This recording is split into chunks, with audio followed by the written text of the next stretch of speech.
Hello everybody and welcome back to another not applicable Formula 1 video. I hope that you're well. I hope you're enjoying the off season and then you're getting prepared for 2022. And that's exactly what I want to talk about in today's video. We're headed into 2022. Lots of changes to the grid. And the one that I'm probably most excited to see and most enthused about is obviously Alex Albon coming back to the grid for 2022. Lots of excitement around him and what he can achieve in that Williams car. And I thought, you know what?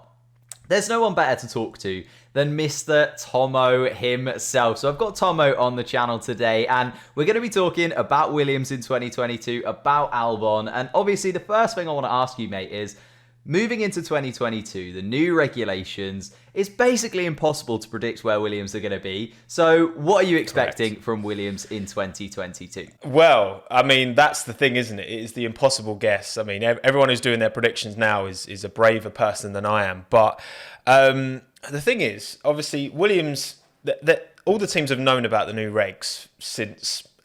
I mean, it got announced, mid-2019? And obviously 2019 Williams was an absolute...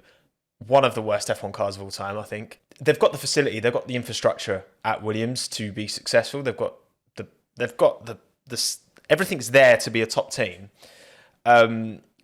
Obviously, the car that they develop, you've got to think that there's not really much of an excuse for Williams. You can excuse a lot of other teams; they've had more to fight for in recent years, but Williams have had nothing to fight for.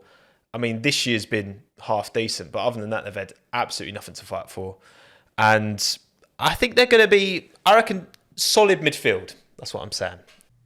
See, that's interesting because I want to say exactly the same thing. I want to say that Williams will be like a midfieldy team. They'll be back up there again and maybe battling for points more consistently than they were this year. But actually, when I was looking at it, I was looking at the Constructors Championship and I was thinking, okay, Mercedes and Red Bull and McLaren and Ferrari are probably untouchable for the likes of Williams, in my opinion. And then you're looking at like Alpine, AlphaTauri, Aston Martin. Surely they're going to also want to take steps forward over the next couple of years. And it's whether or not Williams can really fight with those three that came above them in the championship this year. So it's interesting to see where Williams might slot in with those other three, or even if they get caught up by Alfa Romeo and Haas, because we know that Haas have been dedicating so much time to this 2022 car. For me, it's a bit tricky to actually see where Williams might slot into those teams above them.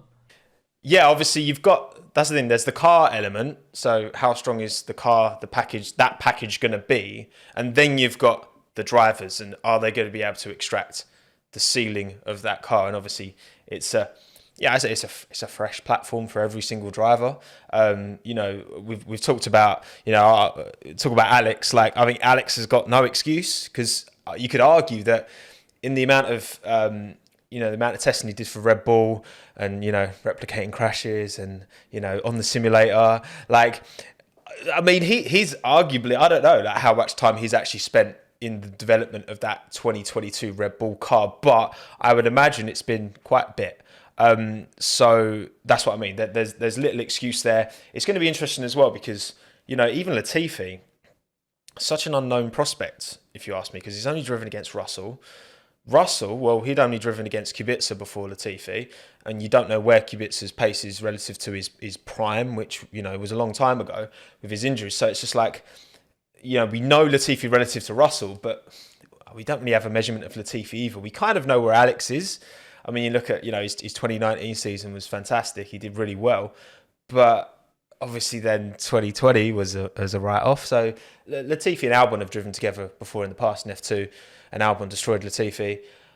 I expect Alex to do the same, but if he doesn't, I will be very disappointed and I'll call him out because I love him, but I'm not just going to sit by. But like when West Ham gets smashed by Astra Giragu, I'm not going to be like making excuses, and you take it for what it is.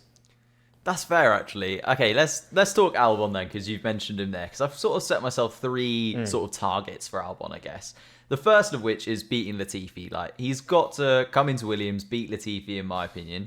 I'd say the second kind of target that he's got is getting towards where George Russell was. Obviously, getting up to George Russell's level is pretty insane, but if he can get close, then I feel like that's fair. And then the third one is, obviously, it is technically his third season in Formula 1. Yes, he's had that gap in the middle, but I still think, coming into the third season, we've seen with Lando Norris, George Russell this year, in your third year, you really do take big steps up. And it's whether or not he can take those big steps up as well in his third year, because even though he's had that gap, technically the third year is a bit of a weird one for Albon, isn't it?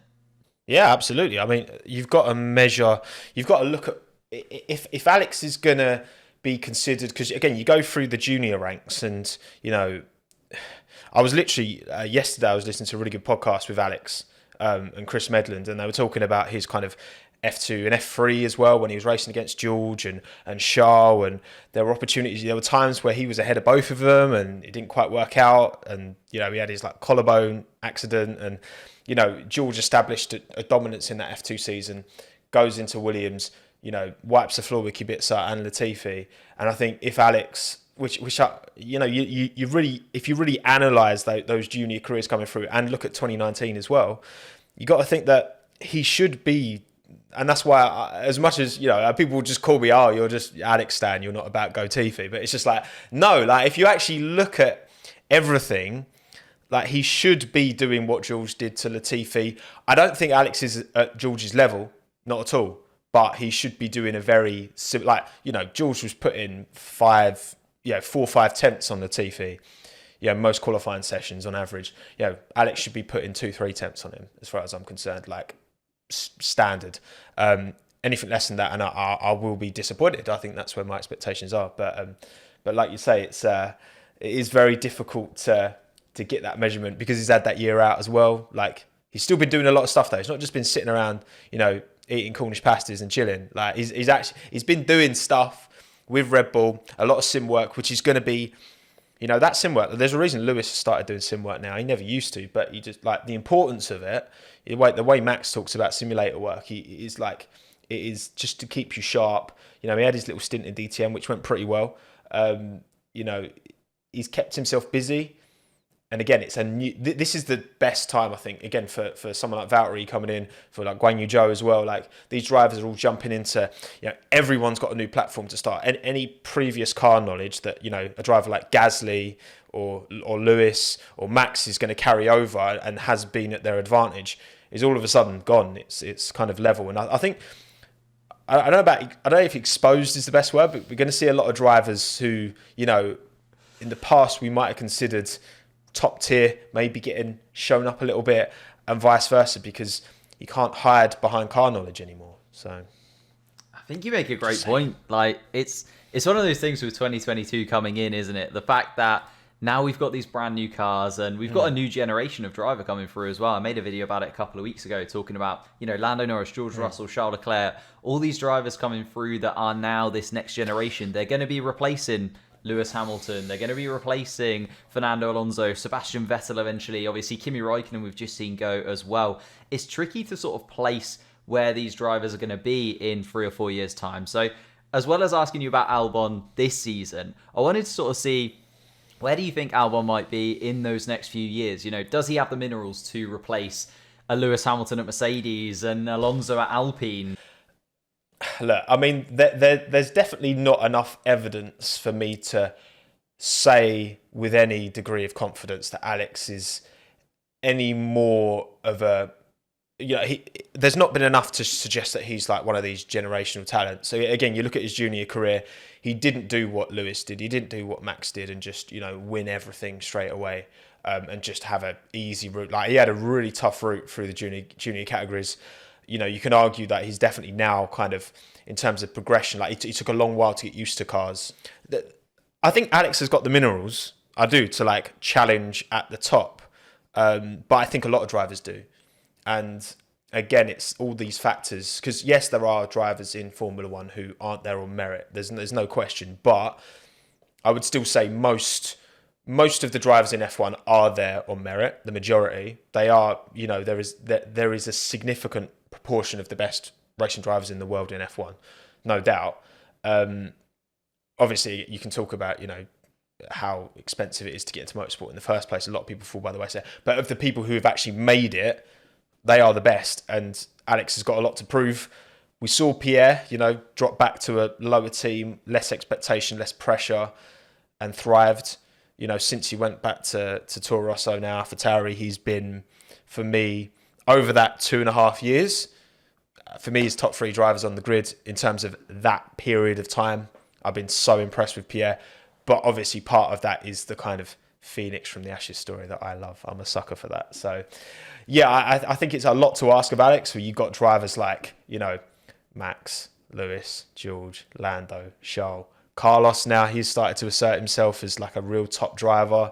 You don't know, like, if they give Seb a good car. I think he's shown signs that he could operate at a top level again still with the right platform around him. So, again, it's not just Alex being good, but he has to be better relative than these other drivers. And I'd love to say it, but I haven't seen enough to put the soundbite out there that I think Alex is going to be in a Mercedes in 2024 or 5 or 8, because I can't say, if he can have a career like Sergio Perez has had, I'll be happy with that.